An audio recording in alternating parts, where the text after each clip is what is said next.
Bem, vamos aqui apresentar para todos, tela inteira, compartilhar. Então, voltar aqui, Ctrl L, vamos dar início. Bem, o nosso trabalho é sobre reticulados rotacionados para codificação em sistemas de transmissão. Nós dividimos a apresentação seguindo a ordem dos capítulos da tese. No capítulo 1 nós temos as preliminares, no capítulo 2 os reticulados e aplicações em problemas na área de comunicação, capítulo 3 reticulados algébricos, capítulo 4 reticulados rotacionados via complexos, que a partir do capítulo 4 nós temos os nossos resultados, né? Capítulo 5, reticulados rotacionados via quaternions. Capítulo 6, os reticulados lambda indexados por E elevado a xb. Capítulo 7, torção generalizada. E aí nós temos as perspectivas futuras. E uma importante observação é que a numeração dos exemplos, das proposições, etc., está de acordo com a numeração que tem na tese. Tá? Nas preliminares, nós vamos falar de dois teoremas importantes que foram fundamentais, né, na construção dos resultados, que são os teoremas que estabelecem as rotações por complexos e por quaternions. Teorema 2 nos diz o seguinte: seja U um complexo unitário de argumento θ, ou seja, U igual a cosseno θ mais I seno θ, onde θ varia de 0 a 2π. Então, a aplicação f de C em C, dada por f de z igual a U vezes Z, estabelece uma rotação anti-horária de ângulo θ do vetor OZ. Aqui nós temos geometricamente a rotação de um vetor no R2 via complexos. E o teorema 3, que vai estabelecer as rotações por quaternions, que diz o seguinte: seja P igual a cosseno θ mais P chapéu seno θ, onde θ varia de 0 a π, um quaternio unitário, onde P chapéu é um imaginário puro unitário. A função f de h em h, onde esse conjunto h é o conjunto dos quaternions de Hamilton, dada por f de q igual a pq, p a menos 1, é tal que essa restrição ela está bem definida, onde esse I de H aqui ele representa os imaginários puros.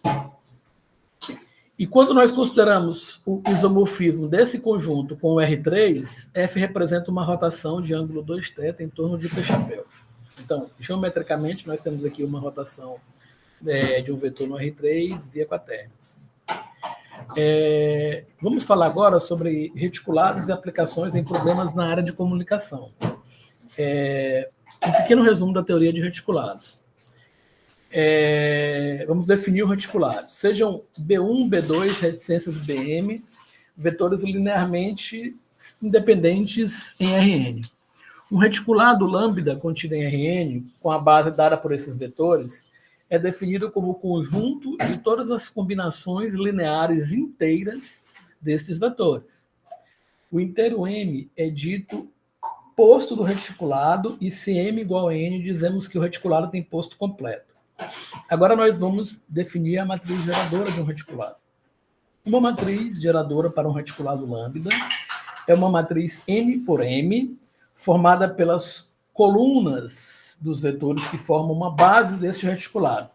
Ou seja, nós estamos adotando aqui a notação como um vetor coluna, né, para a matriz geradora. Um reticulado lambda contido em Rn é dito ortogonal se lambda possui uma base de vetores ortogonais. Agora nós temos aqui o exemplo 3, né, que é o reticulado hipercúbico Zn, que ele é definido como o conjunto das n listas, né, com todas as coordenadas inteiras. Uma base para o Zn é a base canônica, a conhecida base canônica do Rn, né? Dados pelos vetores E1, reticências N, onde o iésimo vetor é o vetor que tem 1 na iésima coordenada e 0 nas demais. Dessa forma, segue que Zn ele é um reticulado ortogonal, uma vez que essa base canônica do Rn é uma base ortogonal, e particularmente para n igual a 2, temos o reticulado Z2, que geometricamente representa o conjunto de pares ordenados no plano, cujas coordenadas são inteiras. No exemplo 4, nós temos aqui o reticulado Dn, que ele é definido como o conjunto das listas em Zn, cuja soma das coordenadas é par. Uma base para o Dn é dada por esses vetores V1, V2, V3, reticências, Vn. Particularmente, para n igual a 3, nós temos o reticulado D3, que é conhecido como FCC, cuja sigla do inglês é Face Centered Cubic, devido à geometria dos vetores da base deste reticulado.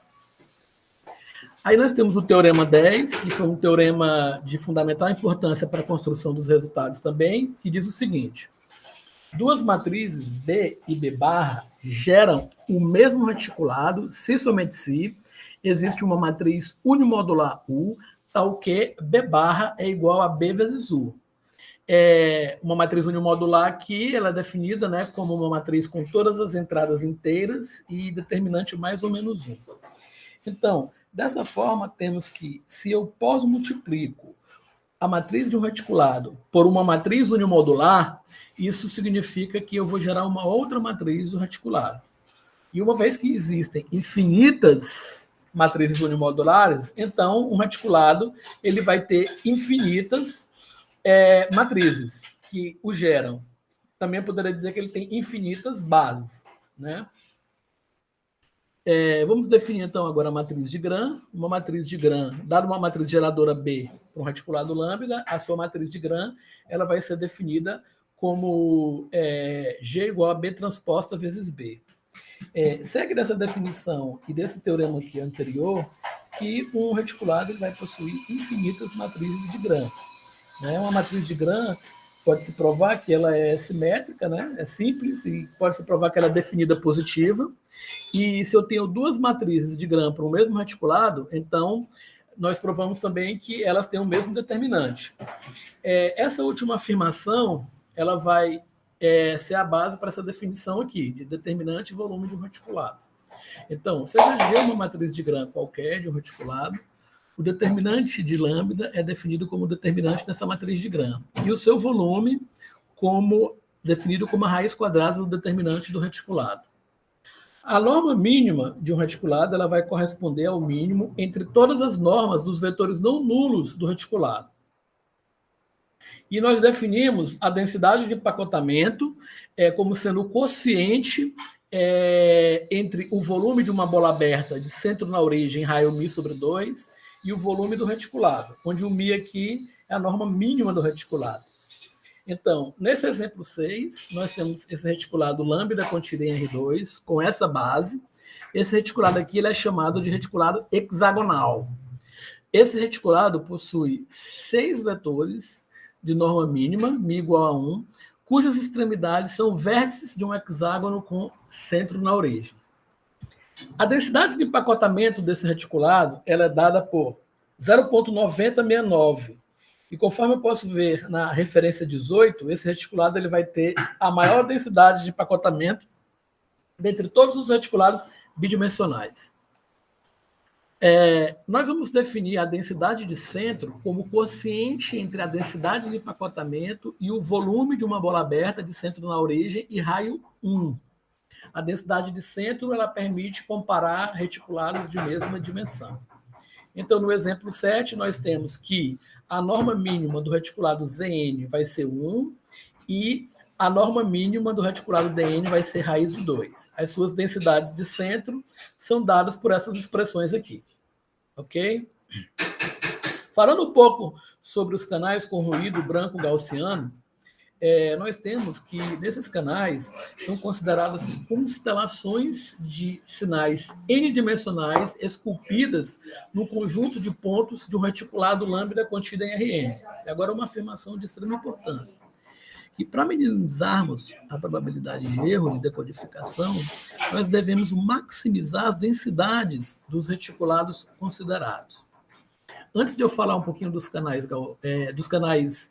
com desvanecimento do tipo Heilig, eu tenho duas definições. Né? A definição de diversidade, que diz o seguinte: um reticulado lambda tem diversidade L menor ou igual a N,